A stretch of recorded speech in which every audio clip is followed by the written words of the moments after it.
اس کو ہم آبزرو کرتے ہیں اور دیکھتے ہیں کہ کیا یہ دو چیزیں آپس میں ایک دوسرے کے ساتھ لنکڈ ہیں، ریلیشن شپ ہے، جڑی ہوئی ہیں یا نہیں ہے. مثال کے طور پر relationship between father income and students involvement in physical یا آرٹس ایکٹیویٹیز، کہ بچے کی انکم کا اسکول کے اندر آنے والے بچے کی جو بچے کے والد کی انکم کا بچے کی اسپورٹس ایکٹیویٹیز کے اندر یا جو آرٹس کی ایکٹیویٹیز ہیں اس میں شمولیت پہ کیا اثر ہے. ہم دیکھتے ہیں کہ جو یہ ہماری جو فائن آرٹس کی کیا کون سا ہے کالج، اس کی لاکھوں روپے میں فیس ہے، راول پنڈی میں آئی تھنک سو یا کسی اور شہر میں، مجھے نام نہیں یاد آ رہا.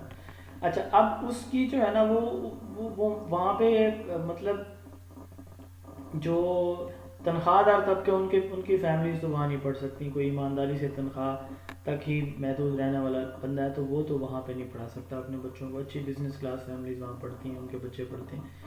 تو مطلب دیکھیں ہم نے ایک پروسیس چل رہا ہے، کنٹینیوس فینومین ہے، اس کو آبزرو کرنا ہے بس، اس کے کانسیکوینسز دیکھنے ہیں کہ اس چیز کا دوسری چیز کے اوپر کیا اثر ہے. ہم اس کو بہت سمپل کر لیتے ہیں کہ جو والدین ہیں ان کا پڑھے لکھے والدین ہونے کا بچے کی جو لرننگ ہے اس پہ کیا اثر ہے. ایک سادہ مثال چلیں کر لیتے ہیں، آسان ہو جائے گا سمجھنے کے لیے. اب یہ ہمارا کیا کہلاتا ہے، کو ریلیشن کہلاتا ہے، یعنی والدین کا پڑھے لکھے ہونا اور بچوں کی اچھی پرفارمنس، اس کا کیا ریلیشن ہے. تو اس میں ہم ریلیشن شپ دیکھ رہے ہیں کہ والدین اگر پڑھے لکھے ہیں تو بچے کے رزلٹ بہتر آتے ہیں، کمزور آتے ہیں.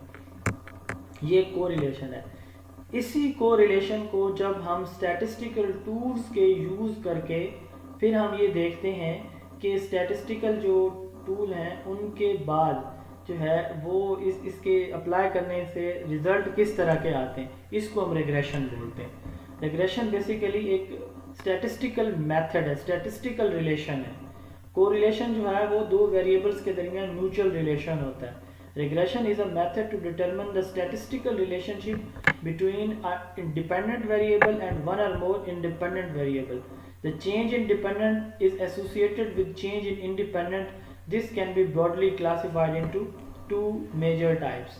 تو اس میں بیسیکلی ہم کیا دیکھتے ہیں، بات وہی ہے، ایک ڈیپینڈنٹ کا انڈیپینڈنٹ کے ساتھ، ایک یا ایک سے زیادہ ڈیپینڈنٹ کے انڈیپینڈنٹ کے ساتھ کیا تعلق بنتا ہے. لیکن جب ہم اسٹیٹسٹیکل ورڈ اسٹیٹسٹکس آپ دیکھیں گے تو اس کا مطلب ریگریشن کی بات ہو رہی ہے. ٹھیک ہے، اس کی بیس پہ ہم اب دیکھیں ہمارے پاس ڈیٹا ہے، ہم پریڈکٹ کرتے ہیں کہ اس کے رزلٹ اس طرح ہوں گے، اس کے نتائج اس طرح ہوں گے. یعنی کہ آپ نے دیکھا کہ والدین پڑھے لکھے ہیں، آپ نے ڈیٹا دیکھا، ڈیٹا دیکھنے کے بعد آپ پریڈکشن دیتے ہیں کہ جو والدین پڑھے لکھے ہوں گے نا جی، تو ان کے بچے بھی اچھی کارکردگی دکھائیں گے. لیکن یہ آپ اپنی طرف سے نہیں کہہ رہے ہوں گے، آپ اس ڈیٹا کی بیس پہ کر رہے ہوں گے جو آپ نے اسٹیٹسٹیکل ٹولز کی مدد سے جس سے کنکلوژن ڈرا کی ہے. ٹھیک ہے، تو ان دونوں میں کوئی ایک چینج ہے، یعنی والدین پڑھے لکھے نہیں ہیں تو صاف ظاہر جو ہے وہ بچوں کی اس پہ لرننگ اچیومنٹ پہ اثر ہوگا. یہ دو طرح کا ہوتا ہے، linear regression and logistic regression. اب جو لینئر ریگریشن ہوتا ہے نا، ایک لائن کی مدد سے ہم ریلیشن شپ بناتے ہیں. ٹھیک ہے، یعنی آپ یہ دیکھیں کہ آپ کوئی لائن ڈرا کرتے ہیں کہ والدین اتنے پڑھے لکھے ہیں تو بچے کی اتنے % اچیومنٹ زیادہ ہے. والدین جو ہے وہ میٹرک ہیں تو بچے کی پرفارمنس یہاں پہ ہم کوئی 5 پوائنٹ 10 پوائنٹ اسکیل بنا رہے ہیں سپوز، تو یہ 5 پوائنٹ ہے. بچے کے والدین انٹرمیڈیٹ ہیں تو اس کا 7 پوائنٹ اسکیل ہے، اس کی اتنی اچیومنٹ ہو رہی ہے سپوز کر رہے ہیں ہم. اچھا، والدین جو ہے وہ انہوں نے گریجویشن کی ہوئی ہے، بچہ 8 پوائنٹ پہ ہے. والدین نے ماسٹر کی ہوئے جوبین ہے 10 پوائنٹ پہ سپوز کریں. تو ایسا ریلیشن شپ جس میں ہم دو ویریبلس کے درمیان جو اسٹیٹسٹیکل ریلیشن شپ ہے وہ ایک سیدھی لائن کی مدد سے ڈرا کرتے ہیں تو اس کو لینئر ماڈل کہا جاتا ہے. ٹھیک ہے، the simplest case of linear regression is to find the relationship using linear model, a line between an input independent and output dependent variable. ٹھیک ہے، اب اس میں چونکہ صرف دو ویریبل شامل ہیں تو اس کو ہم بائی ویریٹ لینئر ریگریشن بھی بولتے ہیں. اگر اس میں ہم یہ کہیں کہ ہمارا انڈیپینڈنٹ یا ڈیپینڈنٹ مور دین ون ہے تو دین ہم اس کو کیا کہیں گے، ملٹی ویریٹ لینئر ریگریشن. اس کو ہم پھر کیا بولیں گے، ملٹی ویریٹ لینئر ریگریشن. اب اس کا یہ formula y is equal to m into x plus b. اب یہ جو ہے y سے مراد ڈیپینڈنٹ ویریبل ہوتا ہے جو ہے، اور m سے مراد سلوپ آف لائن ہے، وائی جو ہے وہ بی جو ہے وائی انٹرسیپٹ ہے اور ایکس ہمارا انڈیپینڈنٹ ویریبل ہے. آپ اس کا فارمولا بس اتنا ہی دیکھ لیں. آگے یہ جو ایکسپلینیشن ہے یہ بہت لمبی چوڑی ہے. آپ میں سے جس نے اسٹیٹ یا میتھ پڑھی ہے تو شاید اس کو سمجھ آئے, تو آپ اس کو یہیں تک ہی رکھیں اس کے فارمولے کی حد تک. y is equal to m multiplied by x plus b. ٹھیک ہو گیا. اب دوسری جو ریگریشن کی ٹائپ ہے وہ ہے لاجسٹک ریلیشن شپ. اب جو دو کوالٹیٹیو ویریبلز ہوتے ہیں نا, سوری کوانٹیٹیو, وہ تو ہم گراف میں دکھا سکتے ہیں کہ یہ لینئر ماڈل ہے, کتنا بڑا تو دوسری کوانٹٹی اتنی بڑی. لیکن کچھ ہمارے ویریبلز جو ہے وہ کیٹیگوریکل بھی ہوتے ہیں. ٹھیک ہے. اور جب آپ کا dependent variable, out put variable, resultant جو آپ کا ہے وہ کیا ہو, کیٹیگوریکل ہو, کوالٹیٹیو ہو. ٹھیک ہے. تو اس وقت آپ پھر کیا یوز کرتے ہیں, لاجسٹک ریگریشن یوز کرتے ہیں. It is used when the out put یعنی آپ کا dependent variable is categorical. It is more like a classification problem. The output can be success, failure, yes, no, true, false, 0 or 1. There is no need for a linear relationship between the dependent output variable and independent input variable. چونکہ آگے ہمارے پاس quantity نہیں ہے تو obviously ہمیں پھر جہاں پہ کوالٹی کی بات آتی ہے نا, لاجیکل انالیسز وہاں پہ ہوتا ہے, جیسے آپ نے ہسٹوریکل ریسرچ میں بھی پڑھا, جیسے آپ نے کوالٹیٹیو ریسرچ میں بھی پڑھا. تو if the output has only two possibilities then it is called binary logistic. جیسے دیکھیں 0 اور 1, ٹرو اور فالس, یس اور نو, سکسیس یا فیلئر, یہ دو صرف پاسبلٹیز ہیں تو اس کو بائنری لاجسٹک کہتے ہیں. اور جب ہمارے پاس ڈیپینڈنٹ کے آپشن دو سے زیادہ ہوں اس کو ملٹی نومیل لاجسٹک ریگریشن بولتے ہیں.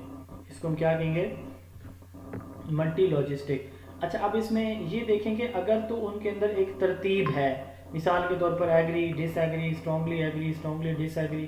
یہ آپ کے پاس اسٹرانگلی ایگری, ایگری, انڈیسائیڈڈ, ڈس ایگری, اسٹرانگلی ڈس ایگری, یہ آپ کو 5 آپشن ہے. ٹھیک ہے.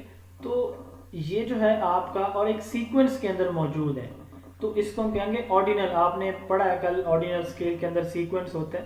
تو آرڈینل لاجسٹک ریگریشن میں جس میں آپ کے پاس جو آؤٹ پٹ ویریبل ہے تو اس کے اندر ایک سیکوینس موجود ہے, تو یہ لاجسٹک آرڈینل لاجسٹک ریگریشن بنے گا. اور اگر ان کے درمیان ریلیشن شپ جو سیکوینس ہے, ایک رینک ہے, ایک آرڈر ہے, وہ فیل ہے, ایبسنٹ ہے, تو اس کا مطلب یہ ہے کہ پھر اس کو ہم ملٹی نومینل, کل آپ نے پڑھا, تو یہ ملٹی نومیل لاجسٹک ریگریشن ہوگا. تو یہ ریگریشن کی 2 ٹائپس ہیں جی. اس کے بعد ہم ڈفرینس دیکھیں گے اس کا کوریلیشن اور ریگریشن کا. آپ دیکھیں جیسے میں نے تھوڑی دیر پہلے بات کی کہ کوریلیشن میں ہم ایک چیز کا دوسری چیز کے اوپر ڈائریکٹ جو اثر ہے وہ دیکھ رہے ہوتے ہیں. ٹھیک ہے. Correlation measures the strength and direction of a linear relationship between 2 variable. ٹھیک ہے. It is use to determine how closely 2 variable are related to each other without implying causation. یعنی ہم اس کو مینیپولیشن نہیں اس کی کرتے. یہ پہلے بھی کئی دفعہ بتا چکا ہوں کہ ڈسکرپٹیو ریسرچ کے اندر جس میں کوریلیشنل یا پھر ہم کازل کمپیریٹیو ریسرچ پڑھتے ہیں تو اس میں ہم کازیشن یعنی مینیپولیشن نہیں کرتے. تو صرف جو بچے کی پڑھائی, بچے کے والدین کا پڑھے لکھے ہونے کا بچے کی پڑھائی کے اوپر کیا اثر ہے, ہم یہ دیکھیں گے کہ جو پڑھے لکھے والدین ہیں ان کے بچے کیسے ہیں, جو ان پڑھ والدین ہیں ان کے بچے کیسے ہیں. جو نیچرلی ہو رہا ہے اسی کو ہی ہم نے صرف اس کے ریزلٹ نوٹ کرنے ہیں, ڈیٹا کلیکشن, ریزلٹ انالیسس, بس. خود سے ہم نے یہ نہیں کرنا کہ کسی کے والدین کو زیادہ پڑھا کے پھر چیک کریں گے, ایسے نہیں ہوتا. ایسے ہو تو پھر کازیشن انوالو ہو جائے گی, وہ ایکسپیریمنٹل ریسرچ میں ہوتی ہے. ادھر اگر ہم بات کریں ریگریشن کیا ہوتا ہے, آپ دیکھیں یہاں ہم کہہ رہے ہیں میئر, ہم صرف وہ ڈیٹا میئر کرتے ہیں. ریگریشن میں ہم انڈرسٹینڈ کرتے ہیں کیونکہ ہمارے پاس کوانٹٹیز آ جاتی ہیں تو ہم یہ دیکھتے ہیں کہ ایک چیز کا دوسری چیز کے اوپر کتنا اثر رہا. یہاں پہ ہم وہ میئر کر رہے ہیں, اسٹرینتھ دیکھ رہے ہیں کہ ایک چیز دوسری چیز پہ جو ہے وہ پازیٹیو امپیکٹ چھوڑ رہی ہے, نیگیٹو چھوڑ رہی ہے. کوریلیشن میں ہم یہی دیکھتے ہیں نا, یا کوئی اثر نہیں ہے. تو اس میں ہم انڈرسٹینڈنگ لیتے ہیں کہ how changes in independent variable are associated with changes in dependent variable. یعنی اگر آپ کا جو ڈیٹا ہے اس میں انڈیپینڈنٹ کو آپ چینج کریں تو ڈیپینڈنٹ کتنا چینج ہوگا. ٹھیک ہے. یہ اسٹیٹسٹیکل آپریشن ہے regression. This allows researcher to make prediction, identify pattern and assess the strength and direction of the relationship between variable. آپ کے پاس ایک ڈیٹا آ جاتا ہے سپوز کہ جو ہے والدین اتنے پڑھے لکھے ہیں, ٹھیک ہے, سپوز کریں تو بچوں کے رزلٹ اس طرح کے ہوں گے. تو آپ اسے پریڈکٹ کر سکتے ہیں کہ اگر یہ پڑھائی زیادہ ہو جائے گی تو پھر کیا ہوگا, پھر کیا ہوگا، بچے کی اچیومنٹ بھی زیادہ ہوتی جائے گی. ٹھیک ہے، تو اس طرح سے ہم اس ڈیٹا سے پریڈکشن کرتے ہیں ریگریشن کے اندر. اچھا، دوسری چیز ہے کہ correlation is useful for understanding the association between variable and can help to identify the potential pattern in the data. However it does not tell us which variable is causing the change in the other. ٹھیک ہے، ایسی situation بھی آ جاتی ہے correlation میں کہ ہمیں نہیں سمجھ آتی زیادہ سارے ویریبل جب شامل ہوتی تو کون سا ویریبل جو ہے وہ اپنا ایک ہی چیز کے ساتھ 2-3 چیزیں جڑی ہوئی ہیں. خدا نہ خاصا بخار ہو گیا آپ کو، تو آپ یہ دیکھ رہے ہوتے ہیں کہ یہ جو ہے وہ کسی کوئی سردیوں میں کوئی ٹھنڈا پانی پینے سے آپ کو ہو گیا، یا جو ہے وہ گرم لباس نہیں پہنا، یا آپ نے کوئی ایسی ٹھنڈی چیز کھا لی وغیرہ وغیرہ. تو اس میں ہم یہ دیکھ رہے ہوتے ہیں کہ کس چیز کا دوسری چیز کے ساتھ جو ہے وہ لنک بنا اور مجھے جو ہے وہ فوڈ پوائزننگ ہوگی. تو اس کو کوریلیشن ہم بول رہے ہوتے ہیں. اس میں ہم بات کرتے ہیں صرف پریڈکشن کی. اس میں ہم چیزیں پریڈکٹ کرتے ہیں کہ یہ ایسے آئے نتائج تو اگلے یہ ہو سکتے ہیں، اگلے یہ ہو سکتے ہیں. It is use for prediction. It is use to show the relation between variable and it is use to estimate. آپ دیکھیں اس میں ہم اسٹیمیشن لگاتے ہیں، پریڈکشن اسٹیمیشن ہی ہوتی ہے. To estimate the value of random variable on the basis of fix variable. ہمارے پاس ایک فکس ویریبل ہے، اس کے ریزلٹ ہمارے پاس آ گئے ہیں، تو ہم اس کی بیس پہ کسی رینڈم ویریبل کو اپلائی کر کے پھر ہم پریڈکشن کر لیں گے. To find the numerical value that express the relation of the variable and represents linear relationship between variable. Regression help us to predict one variable based on the values of other variable and it is more focused on understanding. یہ measurement ہے، یہ regression understanding ہے. یہ دو variables کے درمیان relationship کو ظاہر کرتا ہے. یہ independent اور dependent کے درمیان association کو ظاہر کر رہا ہوتا ہے. جو correlation ہے اس میں کازیشن نہیں ہوتی، ریگریشن میں بھی نہیں ہوتی، بٹ اس میں ہم جو ہے وہ اسٹیٹسٹیکلی ڈیٹا کو انالائز کر کے اس کو پریڈکٹ کر رہے ہوتے ہیں. تو یہ کوریلیشن اور ریگریشن کے اندر ڈفرینس تھا. اب یہاں پہ ہے confidence level and confidence interval. Confidence level کیا چیز ہے؟ کانفیڈنس لیول یہ ہے کہ آپ جو ریسرچ کر رہے ہیں، آپ یہ سمجھتے ہیں کہ آپ کا ڈیٹا جتنے ٹائم بھی آپ اپنے ڈیٹا سے اپنے سیمپل سے ڈیٹا کلیکشن کریں گے، آپ انفارمیشن کلیکٹ کریں گے، تو آپ کے